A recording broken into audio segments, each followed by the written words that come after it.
Bismillahirrahmanirrahim. يا أيها الذين آمنوا ادخلوا في السلم كافة.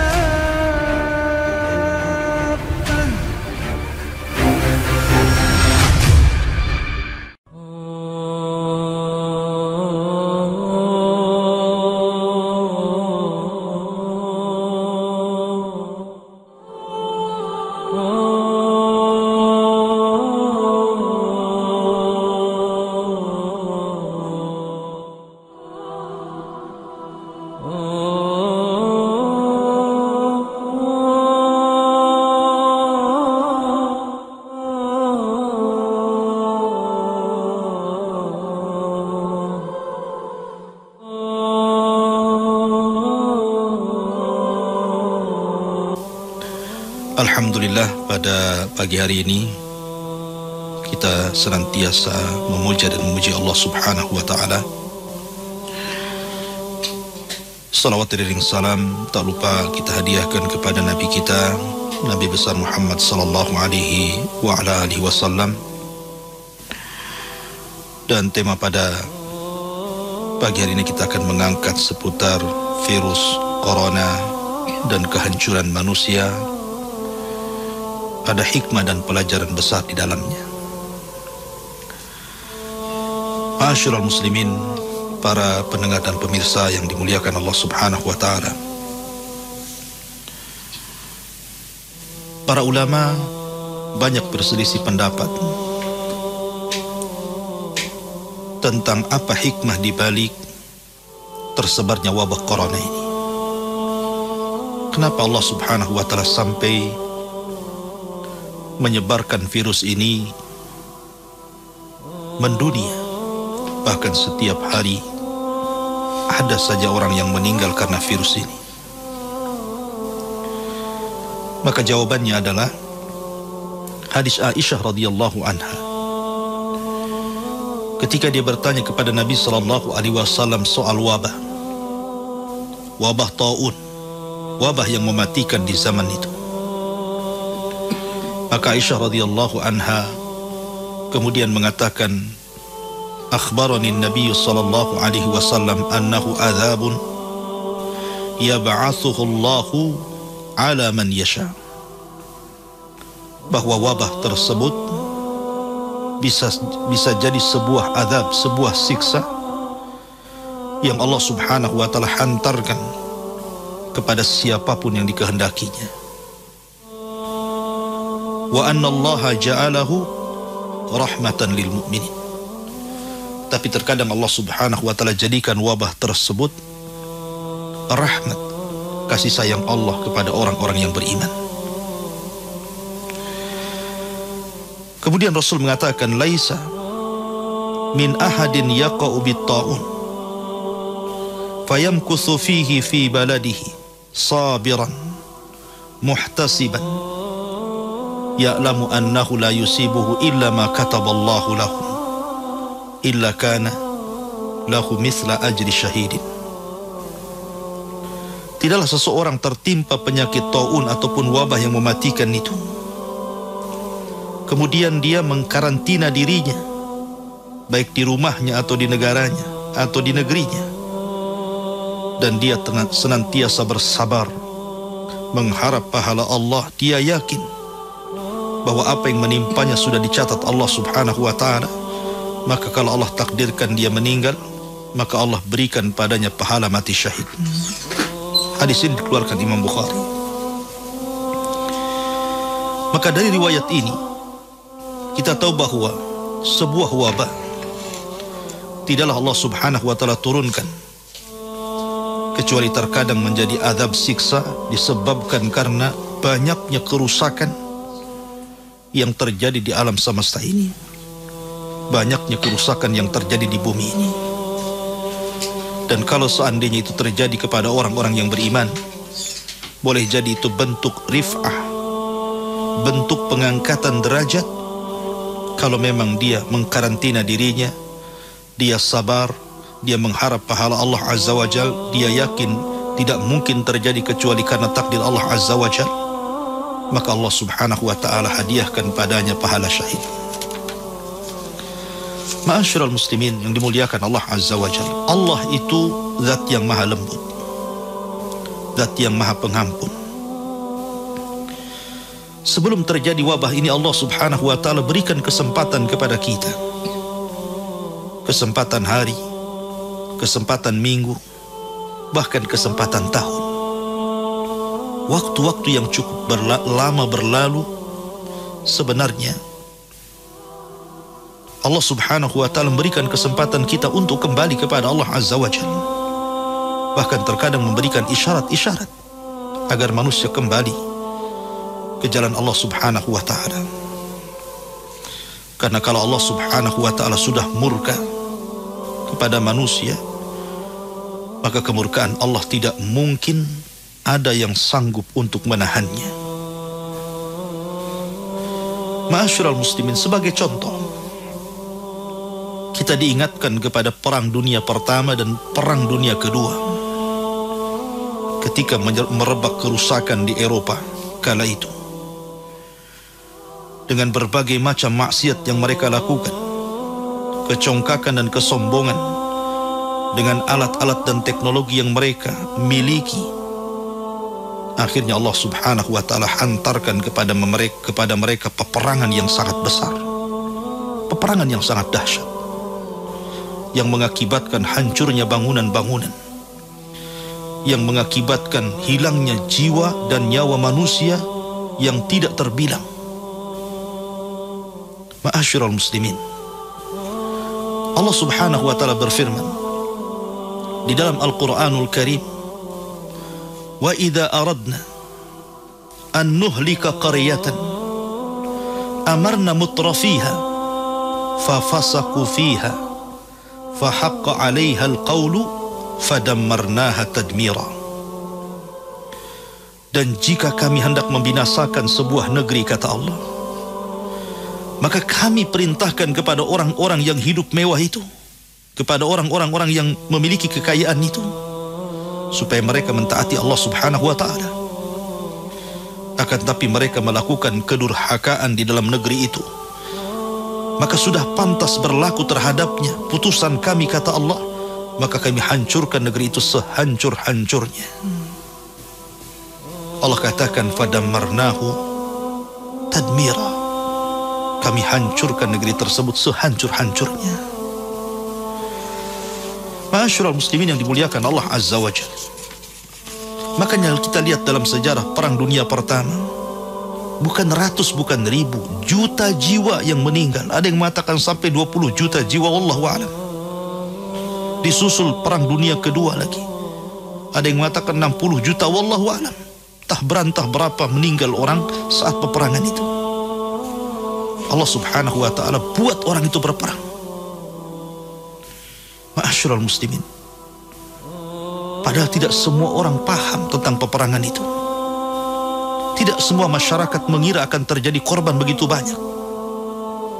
Terkadang mereka sedang bermain-main, sedang tidur di malam hari, tiba-tiba datang bom di sana sini yang mengakibatkan kehancuran dan juga kematian. Ma'asyiral muslimin, dari sini Allah Subhanahu wa ta'ala berfirman, hatta idza farihu bima utu akhadnahum baghtah wa hum la yash'urun. Sehingga apabila mereka sudah senang, maka tiba-tiba kami datangkan kepada mereka azab, sehingga azab itu datang sekonyong-konyong menghancurkan mereka tanpa sadar. Ma'asyiral muslimin yang dimuliakan Allah Azza wa Jalla, di hadapan kita ada virus corona, tentara daripada tentara Allah Subhanahu wa ta'ala. Tidak ada satupun manusia kita saksikan hari ini. Di mana para ulama? Di mana orang-orang yang cerdas, cerdik, pandai, profesor, doktor? Di mana mereka? Mereka tidak sanggup menghadapi virus ini. Tidak anak kecil, tidak orang dewasa, tidak ada orang alim, tidak ada orang jahil. semua tunduk kepada virus ini. Mereka tidak sanggup untuk menghilangkannya.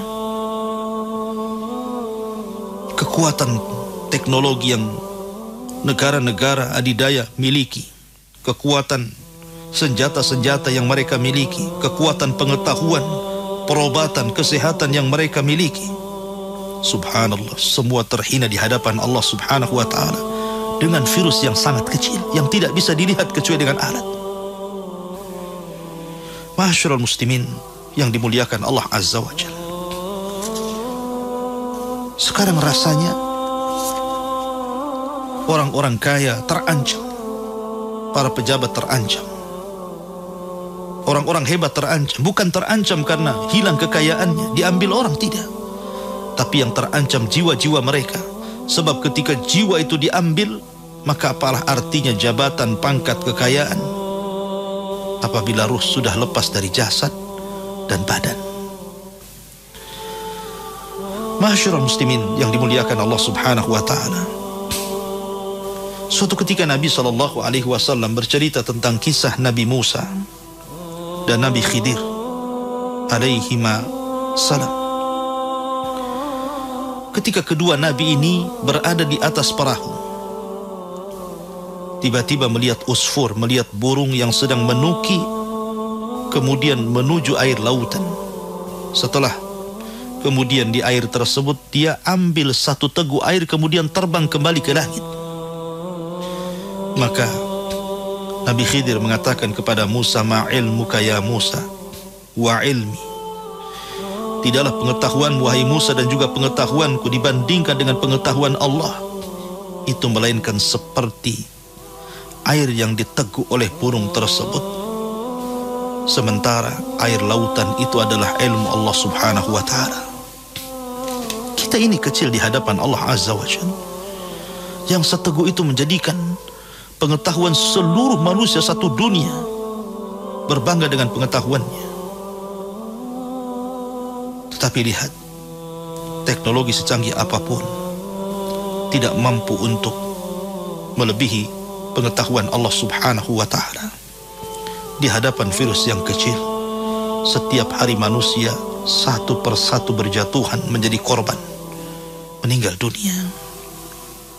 Bukan hanya di negeri kita, tapi di belahan dunia terkadang lebih parah.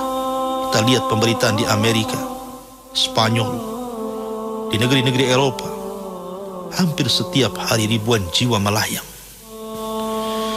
Ma'asyiral muslimin, para pendengar dan pemirsa yang dimuliakan Allah subhanahu wa ta'ala, coba anda hayalkan saja, sekiranya virus ini terus seperti ini memakan jiwa manusia.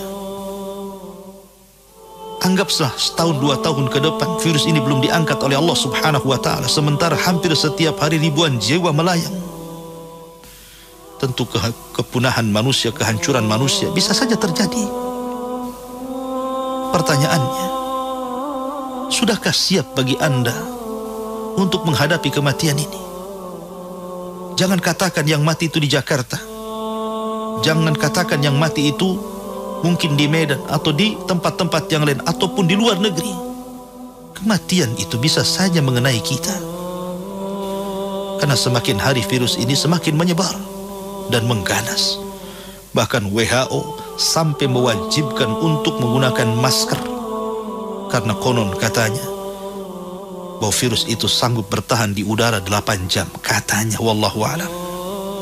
Sampai seperti itu. Ma'asyiral muslimin yang dimuliakan Allah azza wa jalla, sudah siapkah anda menghadapi kematian? Kematian apabila Allah subhanahu wa ta'ala takdirkan wabah itu mengenai kita. Terkadang orang baru paham nikmatnya sebuah kesehatan kalau anda ditimpa rasa sakit. Terkadang orang baru merasakan nikmat di negeri yang aman tanpa wabah ketika kita rasakan hari ini wabah sudah menyebar di mana-mana, ketakutan melanda semua manusia. Mereka tidak bisa lari. Lari kemana? Mereka hanya bisa berusaha untuk menghindar dengan cara mengkarantina diri, menjaga kebersihan. Kemana kita harus lari? Karena kematian itu tidak bisa dihindari. idza jaa ajaluhu la yastakhiruna sa'atan wa la yastaqdimun. Apabila ajal itu sudah menimpa siapapun, tidak mungkin mundur, tidak mungkin maju. Ma'asyiral muslimin, para pendengar dan pemirsa yang dimuliakan Allah Subhanahu wa taala. Oleh karena itulah maka keyakinan seorang muslim,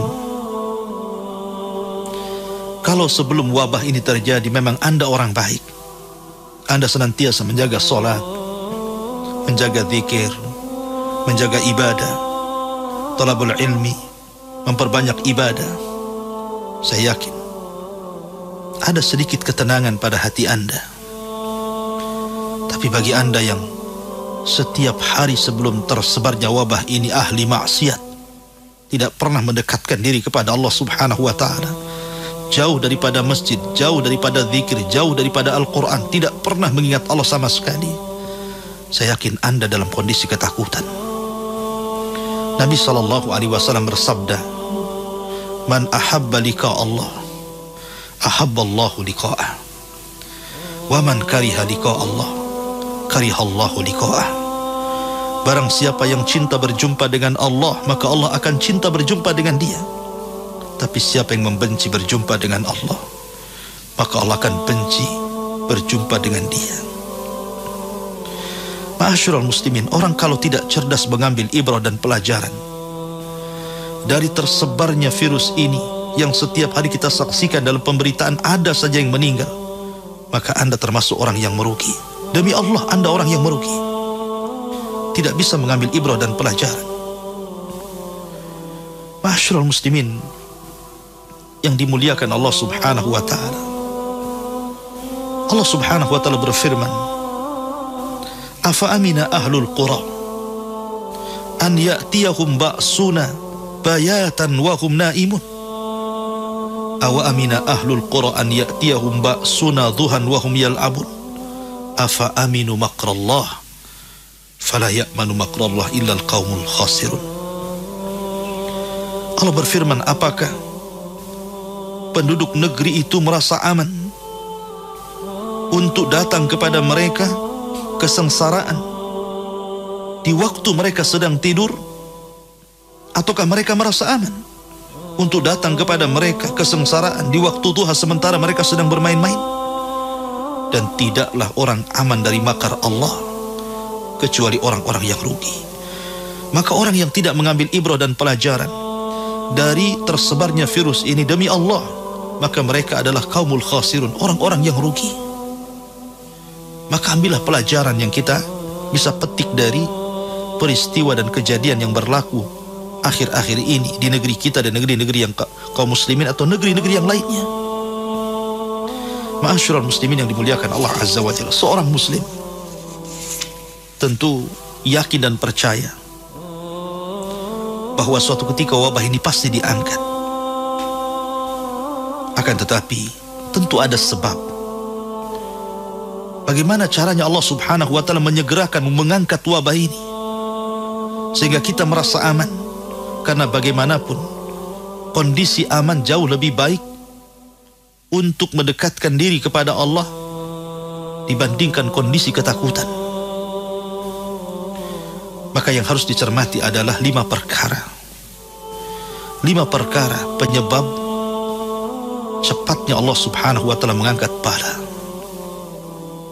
Kata para ulama, yang pertama, at-taubatu wal istighfar. Bertobatlah segera. Perbanyak ucapan astaghfirullah. Karena Rasul mengatakan, ma nazalal bala illa bidzambin wa ma rufi'a illa bitaubati. Tidaklah bala diturunkan Allah Subhanahu wa ta'ala kecuali karena dosa anak Adam, dan tidaklah diangkat kecuali karena taubatnya anak Adam. Yang kedua, bertakwalah kepada Allah Azza wa Jalla. Laksanakan perintah, jauhi larangan, nikmati yang dihalalkan, jauhi yang diharamkan. Allah mengatakan, wa man yattaqillaha yaj'al lahu makhraja. Barang siapa yang bertakwa kepada Allah, Allah akan carikan jalan keluarnya. Boleh jadi salah satunya Allah akan angkat virus ini sehingga tidak disebar lagi di tempat manusia. Yang ketiga, hifdzul awamirillah wajtinabu nawahi. Upayakan jaga perintah-perintah Allah, jauhi larangan-larangan Allah subhanahu wa ta'ala. Karena Rasul yang mengatakan ihfadillah yahfadka, ihfadillah tajidhu tujahak, sampai kepada hadis ta'arraf ilallah firraqa ya'rifka fisyiddah. Jagalah Allah, niscaya Allah akan menjagamu. Jagalah Allah, niscaya engkau akan mendapatkan di hadapanmu. Kenali Allah di waktu sulit, nanti Allah kenali Allah di waktu senang, nanti Allah akan kenal engkau di waktu sulit. Kalau kita senantiasa menjaga perintah-perintah Allah di saat kita aman, maka Allah subhanahu wa ta'ala akan menjaga kita di saat kita sedang dirundung kesulitan, ketakutan dan kekhawatiran. Bukankah Nabi yang mengatakan jagalah Allah, niscaya Allah menjaga kita. Kemudian yang keempat, tadarru bid-du'a. Cobalah kita tadarru, merasa rendah diri, merasa terhina di hadapan Rabbul Alamin.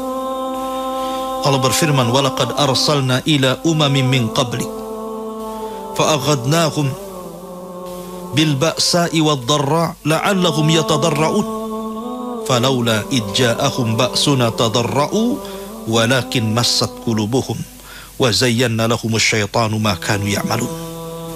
Allah berfirman, dan sungguh kami utus kepada umat-umat sebelum wahai Muhammad, maka kami timpakan kepada mereka kesulitan, kemelaratan, agar mereka berdoa kepada Allah subhanahu wa ta'ala, mengemis, meminta, meratap, merasa hina di hadapan Allah azza wa jalla. Sebab apabila telah datang kesulitan kepada mereka, kemudian mereka tidak meratap kepada Allah azza wa jalla, maka apa yang terjadi? Maka Allah subhanahu wa ta'ala akan timpakan terus kesulitan itu. Akan tetapi hati manusia itu sangat keras. Walakin qasat qulubuhum, tapi kerasnya hati manusia. Wa zayyana lahumus syaitan, dan syaitan datang menghiasi hatinya. Apa yang mereka lakukan itu yang menjadikan mereka tidak kembali kepada Allah azza wa jalla. Maka ini waktu-waktu kita berdoa kepada Allah azza wa jalla, minta kepada Allah agar wabah ini diangkat. Dan yang paling utama, yang terakhirlah tasadduq wal ihsan. Cobalah perbanyak bersedekah, perbanyak bersedekah dan berbuat baik kepada manusia. Bukankah Allah yang mengatakan inna rahmatallah qaribun minal muhsinin? Rahmat Allah itu dekat dengan orang-orang yang baik. Inna sadaqatu tudfi'u ghadabar rabb. Wa sedekah itu bisa menghilangkan kemurkaan Allah subhanahu wa ta'ala. Ketika Nabi SAW mengutus Mu'adz ibn Jabal radhiyallahu an ke Yaman, dan ketika itu Mu'adz adalah sigharus sahabat, termasuk sahabat yang masih kecil, tapi dia menguasai halal dan haram. Salah satu nasihatnya kata Rasulullah, wallahi ya Mu'adz inni uhibbu, demi Allah wahai Mu'adz, saya sangat mencintai dirimu. Kemudian Rasul mengatakan, hal adulluka ala abwabil khair, wahai Mu'adz, maukah aku tunjukkan kepadamu tentang pintu-pintu kebaikan? Maka Mu'adz mengatakan, bala ya Rasulullah. Maka Rasul mengatakan, as-sawmu junnah was-sadaqatu tudfi'ul khati'ata kama yudfi'un narul ma, kama yudfi'ul ma'un nara, wa fi riwayatin tudfi'u ghadaba rabbi. Puasa adalah benteng. Sedekah bisa menghapuskan kesalahan sebagaimana air bisa memadamkan api.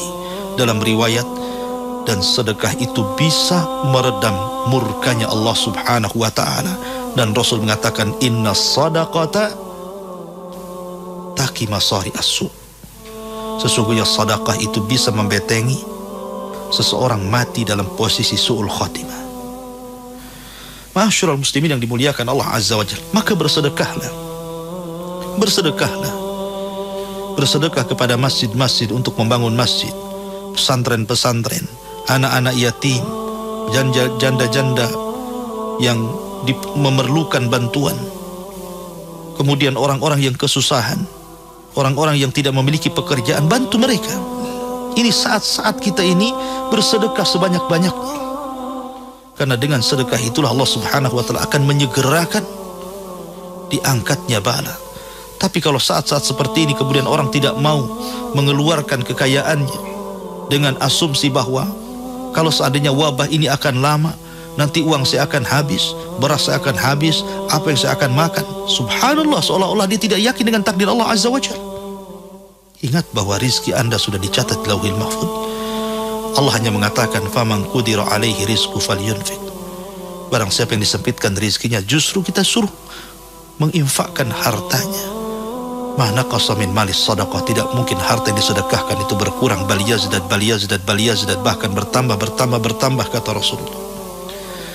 Ma'asyiral muslimin yang dimuliakan Allah Azza wa Jalla, maka hikmah dan pelajaran besar dari tersebarnya wabah corona ini, maka semakin mendekatlah kita kepada Allah.